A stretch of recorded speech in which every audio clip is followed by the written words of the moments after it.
Pressure wah banyak banget. Kalau pressure sendiri jangan ditanya karena kita dalam berkarya aja kita punya targetnya macam-macam. Misalnya kita punya target rilis gitu ya. Rilis kayak Gia misalnya penyanyi Gia harus rilis single di bulan ini. Nah, dalam beberapa bulan sebelumnya itu udah banyak persiapan, udah banyak banget kayak workshop apa segala macam. Itu akan sangat capek di fisik.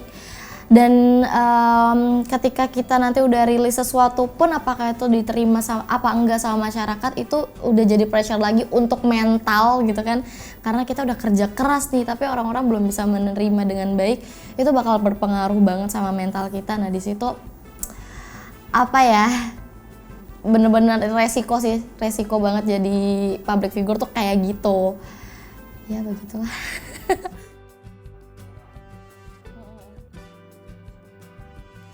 Kalau Gia sih alhamdulillahnya sepadat-padatnya jadwal Gia masih punya day off gitu, ataupun masih punya me time yang bener-bener kalau misalnya lagi nggak kerja ya udah cari hal-hal yang bikin seneng aja. Kalau Gia sih kayak gitu ya, paling gampangnya, paling simpelnya ya nggak perlu lah liburan kemana, kita di rumah aja hiburan. Maksudnya kita udah punya smartphone gitu kan, punya gadget, gampang banget untuk mengakses ini dan itu. Nah kalau Gia sendiri sih karena Gia adalah fangirl gitu, kayak fangirling itu salah satu pelariannya Gia kalau lagi capek gitu. Jadi menurut Gia dan saran Gia kalau misalnya lagi capek ataupun lagi apa ya cari sesuatu yang bikin seneng, tapi in positive way ya, jangan sampai hal-halnya yang menyimpang gitu.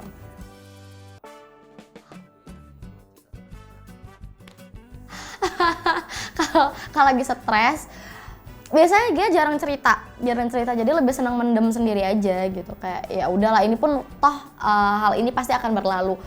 Bukan seseorang yang akan cerita sama orang tua dan sama keluarga karena nggak pengen jadi beban aja gitu. Jadi Gia pengennya, apalagi orang tua jauh Gia pengennya mama beliau tuh mendengar yang baik-baik aja lah tentang Gia gitu. Jadi kalau misalnya udah bener-bener capek udah nggak bisa mendem sendiri ya, paling biasanya nelpon sahabat-sahabat yang jauh-jauh sih. Karena ada sahabat dari SD, ada sahabatnya SMP, ada geng SMA, kuliah tuh ada geng-gengnya sendiri. Jadi biasanya gitu, Gia masih keep in touch sama sahabat-sahabat meskipun jauh gitu kan, tapi kita masih sering kontak-kontakan. Bahkan sahabat Gia yang di Jogja yang kuliah tuh masih sering kayak, ayo selesaiin kuliahnya, masih sering yang kayak gitu sampai sekarang.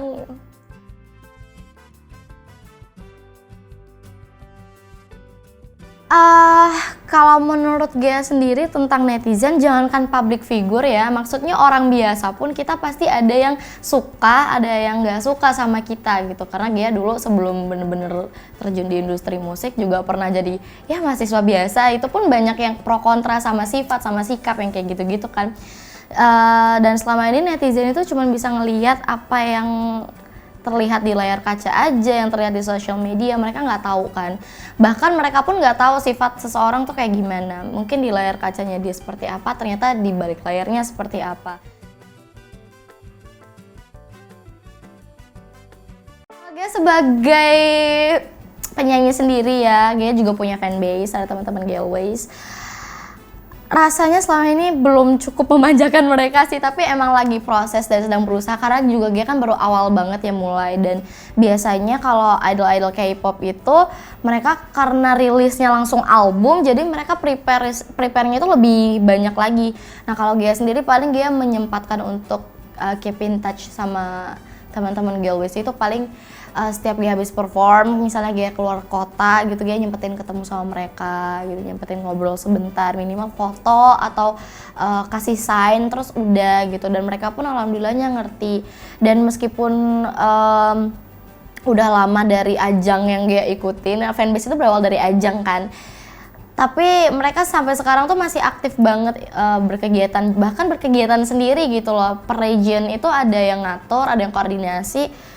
Di situ Gia kayak seneng banget, dari cuman berawal dari fanbase-nya Gia, ternyata mereka akhirnya punya komunitas-komunitas sendiri, itu menyenangkan banget sih. Dan Gia lagi berusaha kayak bikin merchandise dan sebagainya untuk ya fan service ke mereka lah.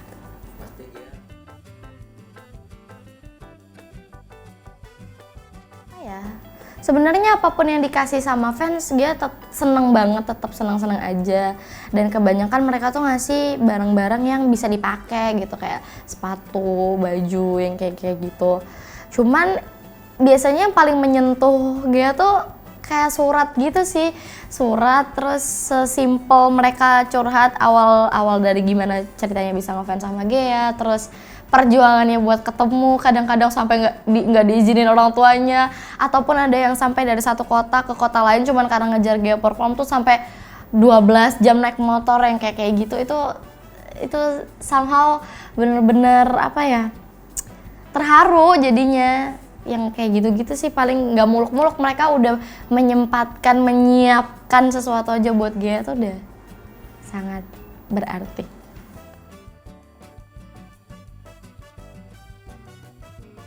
Wow, membuka luka lama.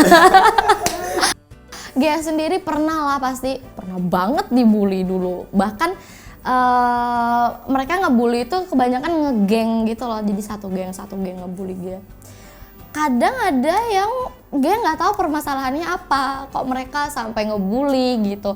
Perasaan Gea nggak pernah cari masalah, maksudnya kalau memang ada masalah ya udah diomongkan secara baik-baik gitu kan. Ini kadang-kadang nggak tahu, nggak ada masalah aja gitu. Terus mereka kayak datang-datang nyerang, datang-datang nyindir gitu dari belakang nih, dasar nih ini gitu kan. Padahal ya apa cuy gitu kan. Jadinya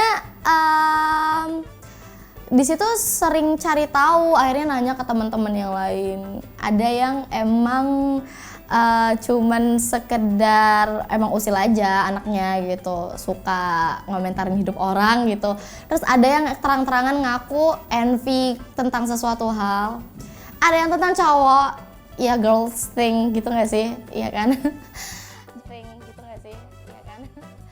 Jadi yang Gea tangkap sih sebenarnya bully itu adalah tindakan seseorang yang kurang bahagia. Karena menurut dia kalau misalnya seseorang udah bahagia sama hidupnya sendiri, mereka ya akan menikmati aja hidupnya tanpa peduli orang lain mau ngapain gitu kan. Dan bullying itu tindakan yang sangat tidak terpuji, jadi jangan, mendingan stop bullying. Stop.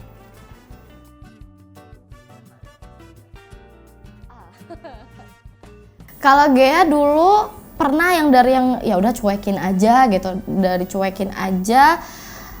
Enggak cuekin aja, sabar dulu. Sabar, ya udah agak sedikit ini ya, teraniaya gitu kesannya. agak sedikit menyedihkan, terus sampai akhirnya ya udahlah cuek aja, ngapain, orang kita juga nggak salah. Sampai akhirnya Gea labrak balik. Pernah sampai masalahnya apa sih gitu, coba sini ngomong gitu. Ternyata yang Gea tangkap dari orang-orang yang akhirnya kita tanyain balik secara langsung, mereka ada yang benar-benar nggak punya alasan, cuman ya udah ya karena envy aja sih, kebanyakan nggak tahu itu yang pernah ngebully Gea karena envy aja. Terus ya udah akhirnya mereka minta maaf sendiri. Jadi kalau kita dibully hadapin aja, nggak usah ini. Bila perlu kalau misalnya mereka ngebully ya balikin aja omongannya. Kalau misalnya kayak misalnya nih contohnya, dasar gendut lo, ya udah sih bukan lo ini yang kasih makan, kayak gitu aja dibalikin. Jadi kita harus berani, nggak bisa kalau semakin kita ngalah, semakin kita diam, makin kita diinjek sih.